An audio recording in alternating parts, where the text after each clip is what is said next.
जय माता की। आज इस वीडियो में बात करेंगे आपके गण के बारे में कि आपका जन्म किस गण में हुआ है और इसे आप पता कैसे लगा सकते हो। किसी भी मनुष्य का गण उसकी जन्म कुंडली से पता लगाया जा सकता है। इस बात की जानकारी आपके बर्थ चार्ट में लिखी होती है। 3 गण माने जाते हैं, एक राक्षस गण, दूसरा मानव गण और तीसरा देवता गण। जब आप अपना बर्थ चार्ट देखोगे तो उसमें कोई ना कोई गण ज़रूर होगा, या तो राक्षस होगा या मानव होगा या देवता होगा।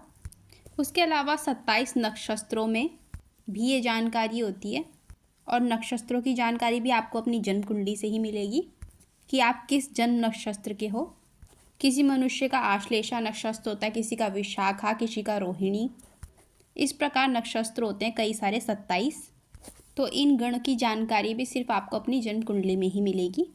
गण का अर्थ क्या होता है? गण का अर्थ होता है कि आप किस गैंग के हो और उस गण का असर आपके व्यवहार पे होता है, आपके स्वभाव पे होता है। अब बात करते हैं जिन लोगों का राक्षस गण है वो लोग कैसे होते हैं। राक्षस गण को बहुत ज़्यादा नीडर और साहसी गण माना जाता है। ऐसे लोग अपनी परेशानियों का डटकर सामना करते हैं।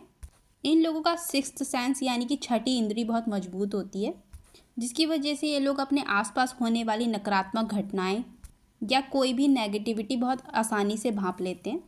ये लोग बहुत सीधा और कड़वा बोलने वाले होते हैं। इनके जो अंदर होता है वो इनकी ज़ुबान पर होता है। राक्षस गण में जन्म लेने की वजह से ये लोग स्वभाव से और दिल से थोड़े कठोर माने जाते हैं और हर चीज़ में पहले अपना हित सोचते हैं। राक्षस गण के लोगों को कभी भी देवता गण वाले लोगों से शादी नहीं करनी चाहिए, क्योंकि सभी को पता होता है कि राक्षस और देवताओं की कभी नहीं पटती आपस में। अगर ये राक्षस गण वाले देवता गण वालों से शादी करते हैं तो इनकी शादी अच्छी नहीं रहती है, उसमें कुछ ना कुछ मतभेद होते ही रहते हैं। तो शादी से करने से पहले अपनी जन्म कुंडली में ये देखना भी ज़रूरी होता है कि आप किस गण के हो। जिन भी लोगों का जन्म विशाखा, मघा, कृत्तिका, आश्लेषा, चित्रा, ज्येष्ठा, मूल, धनिष्ठा और सतभिषा नक्षत्र में हुआ होता है तो ऐसे लोग राक्षस गण के माने जाते हैं। अगर आपकी जन्म कुंडली में नक्षत्र इनमें से कोई है तो आप राक्षस गण के हो। ऐसा भी माना जाता है जो राक्षस गण में जन्मे लोग होते हैं इनके पास अदृश्य शक्तियाँ होती हैं और अपने आसपास हो रही पैरानॉर्मल एक्टिविटी को भी आसानी से देख लेते हैं। अगर इनके आसपास कोई आत्मा भटक रही हो वो भी इन्हें बहुत आसानी से दिख जाती है और इन्हें अंदर से महसूस होने लगता है कि कुछ इनके आसपास है जो दूसरों को नहीं पता चलता अगर वो राक्षस गण के नहीं हैं तो।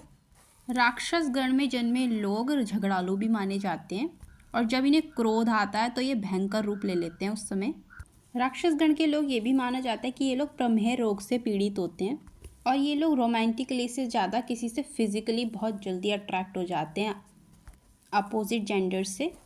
अगर इन लोगों के आसपास कोई मनुष्य होता है तो उसके अवगुण ये बहुत जल्दी देख लेते हैं और अगर कुछ गलत होने वाला होता है तो इन्हें अलग सी बेचैनी होने लगती है अंदर से।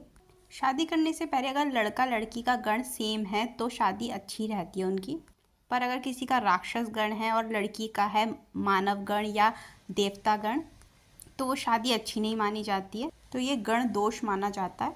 अब बात करते हैं मनुष्य गण में जन्मे लोग कैसे होते हैं। मनुष्य गण में जन्मे लोग सामान्य होते हैं, यानी कि उनके पास कोई शक्ति नहीं होती है। जिन लोगों का नक्षत्र रोहिणी, भरणी, आर्द्रा, पूर्वा, फाल्गुनी, उत्तर फाल्गुनी, पूर्वषाणा, उत्तरषाणा, पूर्व भाद्रपद या उत्तर भाद्रपद में होता है, ये सभी लोग मनुष्य गण में होते हैं। ऐसे लोग स्वाभिमानी होते हैं, धनी होते हैं और जो भी काम करते हैं उसमें अपनी एक छाप छोड़ते हैं। अपने लक्ष्य को प्राप्त करने में लगे रहते हैं हमेशा। मनुष्य गण वाले लोगों को देवता गण वाले लोगों से भी शादी कर सकते हैं क्योंकि मनुष्य और देवता की आपस में पटती है, पर राक्षस गण वाले लोगों को सिर्फ राक्षस गण में ही करनी चाहिए शादी। मनुष्य गण में जन्मे लोगों को अपने जीवन में बहुत मान सम्मान भी मिलता है। ये लोग कोमल हृदय के होते हैं और बुद्धिमान भी होते हैं और अपने से पहले दूसरों का हित चाहते हैं और कर्मों पर विश्वास रखते हैं।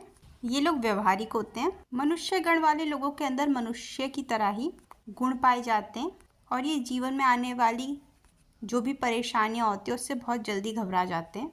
वैसे तो ऐसा कहा जाता है कि मनुष्य गण के लोग राक्षस गण लोगों से भी शादी कर सकते हैं, पर उस हिसाब से देखा जाए राक्षस गण वाले लोग इन्हें दबा देते हैं आसानी से, तो इनकी कंपैटिबिलिटी देवगण वाले से भी अच्छी रहती है।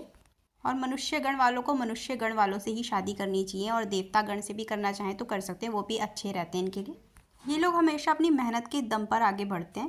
अब बात करते हैं देवता गण के लोगों की।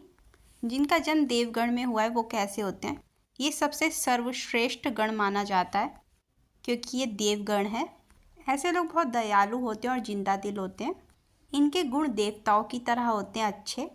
ये लोग संस्कारी होते हैं, ईमानदार होते हैं, अपने धर्म को मानने वाले होते हैं, दान पुण्य में भी होते हैं। जिन लोगों का जन्म अश्विनी, पुनर्वसु, मृगशिरा, पुष्य, हस्त, स्वाति, अनुराधा, श्रावण या रेवती नक्षत्र में होता है वो लोग देवगण के माने जाते हैं।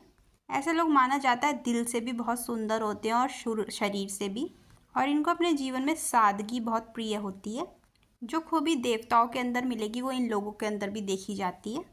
और देवगण वाले देवगण में ही शादी करें तो इनके लिए अच्छा रह सकता है।